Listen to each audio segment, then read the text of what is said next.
की सजनबाजी प्यारी सत्संग जियो, ईश्वर का नाम सुखों की खान है और भाग्यशाली लोग हैं जो इस घोर कलयुग में उस परमपिता परमात्मा को, अल्लाह वाहिगुरु को याद किया करते हैं। समय का दौर जो कलयुग चल रहा है, इसमें बड़ा मुश्किल है परमपिता परमात्मा का नाम लेना। लोग अपने अपने काम धंधों में, अपने अपने दायरों में सिमटे हुए हैं। उन दायरों से बाहर आना उनके लिए बड़ा ही मुश्किल लगता है। उलझे हुए हैं अपने बनाए हुए जालों में, उलझे हुए हैं काम वासना क्रोध लोभ मोह अहंकार मन माया के ख्यालों में। इस उलझन से मुक्ति नहीं मिलती। शरीर से आत्मा को कई बार मुक्ति हो जाती है। इंसान के काम धंधे खत्म नहीं होते, लगा रहता है। एक खत्म किया दूसरा, दूसरा तीसरा, तीसरे से चौथा। भूल जाता है अल्लाह को, भूल जाता है वाहिगुरु राम गौड़ खुदा रब को। पर यकीनन वो परमपिता परमात्मा की तरफ जो एक बार एक कदम बढ़ा दिया करते हैं, वो मालिक सतगुरु मौला हमेशा हमेशा के लिए उसके निगे वहां हो जाते हैं। वो जिसकी बाजू पकड़ लेते हैं दोनों जहां में नहीं छोड़ते। तो ऐसे सतगुरु मुर्शिद कामिल शास्त्र नाम शाह मस्तान दाता रहबर का जितना धन्यवाद किया जाए, जितना शुक्राना किया जाए, उतना ही कम है। हम कोटन बार अरबों खरबों बार अपने सतगुरु मौला को नमन करते हैं। उनका रहमो करम आज पूरी दुनिया में बरस रहा है और बरसता रहेगा और बढ़ता है, बढ़ता जाएगा कई गुना। दिन रात, दिन दुगनी रात चौगनी से बढ़ चढ़ के भी बढ़ता है। ये उन्हीं के वचन आश्रम शाह मस्ताना जी धाम ये चर्चा कर रहे थे, तो बेपरवाह शास्त्र नाम जी दाता ने कहा आप कहीं और जमीन देख लें। हमने कहा जी यहां आप हुक्म करें। कहते पहले यहां शायद 25 या 35 बीघा जमीन या 15 बीघा जमीन यहां थी, बहुत 25-30 फुट ऊंचे टीले। तो बेपरवाह जी फरमाने लगे कि भाई वहां ठीक है। तो हमने कहा जी कितनी? साथ संगत के लिए कम से कम 100 या ऐसा कुछ हो, कम से कम बैठने की जगह। तो हमने कहा बेपरवाह जी आपका हुक्म चाहिए। कहते ठीक। और बेपरवाह जी की रहमत हुई। हमने इनसे प्रार्थना की सब भाइयों से कि भाई 2-4 दिन में ऐसा करो, और ऐसा ही हुआ। 2-4 दिन में ही वो जगह 100 एकड़ होगी। तो हमने बेपरवाह जी को वचन याद दिलाए कि बेपरवाह जी आपने वचन किए थे कि इतना चाहिए, तो वो हो गया। वचन आपके पूरे होंगे ही होंगे। कहते हो भी गया। हमने कहा जी आपके वचन। तो कहने लगे भाई हम तो इनको 2-3 साल से लगे हुए थे कि भाई ले लो ले लो, किसी ने सुनी ना, अब 2-4 दिन में हो गया। तो हमने कहा ये आपकी ही रहमत है, आपकी ही दया में रहमत है। तो उस मुर्शिद कामिल दाता रहबर ने जो वचन किया, ज्यों का त्यों आज सासंगत शायद 100 एकड़ में बैठे तो भी कम रह जाता है। उन्होंने कहा नहीं और भी चाहिए होगी। हमने कहा जी जैसा आपका वचन है वो तो पूरा होना ही है। तो आज सासंगत उन्हीं के प्यार से, उन्हीं की मोहब्बत से वाकई उतनी जगह में भी नहीं बैठ पाती। तो ये उनके वचन। फिर फरमाया कि दिन दुगनी रात चौगनी राम नाम अल्लाह मालिक के पुजारी बढ़ेंगे।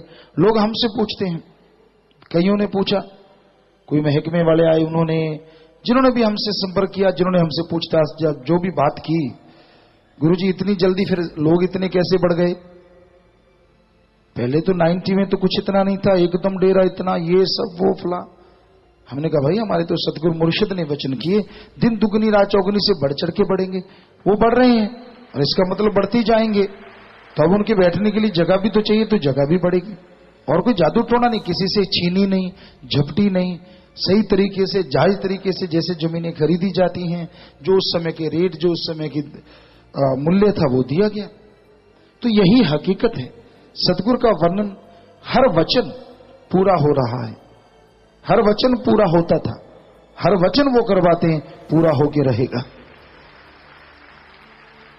तो बेपरवाह साईं मस्ताना जी महाराज ने कितना समय पहले ये बोला था यहां से जाते हुए कि देखो बरी, यहां से थाली फेंको, बेगू तक थाली नीचे नहीं गिरती।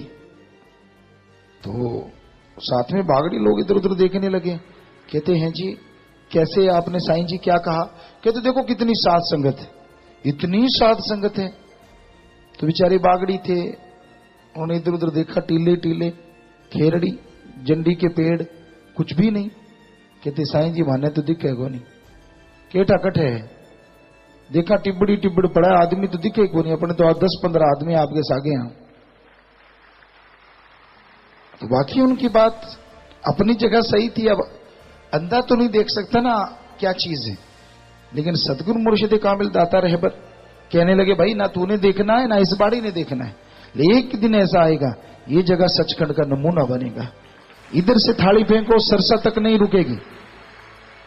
और जब भंडारा होता है या सत्संग भी होता है, कई बार तो सरसा से आगे तक जाम लग जाते हैं, और भंडारे के दिन तो फतेहाबाद तक, मानसा तक जाम लगे होते हैं। अब आप सोचिए थाली यहां से फेंके, शायद सीधी मानसा जाके नीचे उतरे। तो दिन दुगनी रात चौगनी, क्योंकि परमपिता शास्त्र राम जी दाता रहबर ने ये वचन कर दिए कि दिन दुगनी रात चौगनी। आप बेगू जितनी दूर है, साल कैलकुलेट कर लो और मानसा कैलकुलेट कर लो, हमें लगता है दिन दुगनी रात चौगनी वाला वचन 100% सच हुआ। वो थाली वहां जाके गिरती है तो उन्हीं के वचन है, क्योंकि यहां लोग साध संगत कह देती है एक झंडे के तले सब होंगे, ये वो फलां धिंकड़, ये उनका कहना है। हमने अपने मुंह से ऐसे नहीं बोला, हम कहते हैं सब राम नाम के पुजारी बने। साईं मस्ताना जी महाराज ने ये वचन किए कि दुनिया के कोने कोने में लोग राम नाम चढ़दा चुकू, राम नाम अल्लाह वाहिगुरु के आगे, भगवान के आगे चढ़दा चुकू, लेंदा चुकू, चुकू दुनिया से। ये वचन उन्होंने फरमाए हैं। कितने भी पुराने साध संगत से आप पूछ सकते हैं, झुकने का मतलब किसी को झुकाना नहीं, कि अल्लाह वाहिगुरु के नाम के लिए लोग सजदा, नमस्कार, माथा टेकना, वो टेकने लग जाएंगे और बुराइयां दूर हो जाएंगी समाज में से। उनके वचन ये, इस तरह से उनकी व्याख्या हकीकत में बनती है। तो यही सच है। तो ऐसे मुर्शिद कामिल का नमन कैसे ना किया जाए, जिन्होंने सारे संसार का ठेका ले रखा है कि सबको सुधारना है। लोग गालियां देते हैं, जैसी आपकी मर्जी भाई, बुरा बोलते हैं, निंदा करते हैं, आपकी मर्जी भाई। हमारा मालिक सतगुरु देख रहा है, वो जाने, उसका काम जाने। हम तो दुआ करते हैं, जो हकीकत है स्टेज से बोलते हैं। कभी भी किसी के लिए बद्दुआ, जो हमें गालियां दे, बुरा बोले, गलत कहे, हम तो उनको नहीं बद्दुआ देते। और जो मालिक की तरफ एक कदम बढ़ा ले, उसको बद्दुआ कैसे दे सकते हैं? आदमी का मन है, वो कहीं से कहीं ले जाता है। आसमान में एक पलक बंद की, आसमान, अगली पलक खोली, रस्ताल में, पताल में ले जाता है। इतनी स्पीड है इस मन की। तो आदमी मन मता है, मन के सहारे चल रहा है। हम कैसे बद्दुआ दें? किसको छोड़े फिर? अगर बद्दुआ देने लग जाए तो कौन कौन बचेगा? जरा सोचिए। तो इसलिए हमाम में सब नंगे होते हैं, कहीं ना कहीं कोई ना कोई कमी इंसान से होती रहती है। संत पीर फकीर क्योंकि अल्लाह वाहिगुरु से बेइंतहा प्यार करते हैं, वो दया का सागर है, तो फकीर भी उसी की दया के सहारे आगे दया ही बांटते हैं। कभी किसी के लिए नफरत नहीं बांटा करते। ये हमेशा पल्ले बांध के रखो। संत ऐसा नहीं करते, फकीर ऐसा किसी को बुरा नहीं बोलते। सबके लिए दुआ करना, सबका भला मांगना, ये उनकी फितरत होती है, उनकी आदत होती है। तो ऐसे मुर्शिद कामिल मिले जिन्होंने ऐसा राह दिखाया, ऐसे रास्ते पे चलना सिखाया। तो ऐसे मुर्शिद कामिल का बहुत बहुत शुक्राना, बहुत बहुत धन धन। और कोई भी इंसान कभी भी किसी के पाखंड में ना फंसे। हम दोहराएंगे आपसे कि अगर आपने तमाम खुशियां अपनी झोली में समेट के रखनी है, कोई आपको प्रसाद बांट रहा है, सुनने में आ रहा है, बार बार पर्चियां पहले भी आई थी, तो आखिर पापों का घड़ा भर जाता है। अगर वो इंसान नहीं मानते जो ऐसा प्रसाद वगैरह बांटते हैं, ये प्रसाद ले लो, लड्डू ले लो, जलेबी ले लो, बर्फी ले लो, टॉफियां ले लो, तो साध संगत से एक बार प्रार्थना है पुनः कि आप कभी किसी से कुछ लेके ना खाएं। जो खुद कर्मों का मारा है वो आपको दोनों जहान की सैर नहीं करवा सकता, इसलिए या करवा सकती। किसी से भी किसी भी किस्म का कोई प्रसाद रूप में झुक के लेना नहीं चाहिए। पता नहीं लोग कैसे कैसे केमिकल डाल देते हैं, क्या क्या खिला सकते हैं, आपको बुद्धू बना सकते हैं, पीछे लगा सकते हैं। चलो ना भी कुछ करें, अपनी मान बढ़ाई के लिए प्रसाद बांटते हैं, तो वो कर्मों के मारे खुद भी कर्मों की वजह से दुखी होते रहेंगे और जो उनसे खाएगा वो भी दुखी होता रहेगा, बचेंगे दोनों ही नहीं।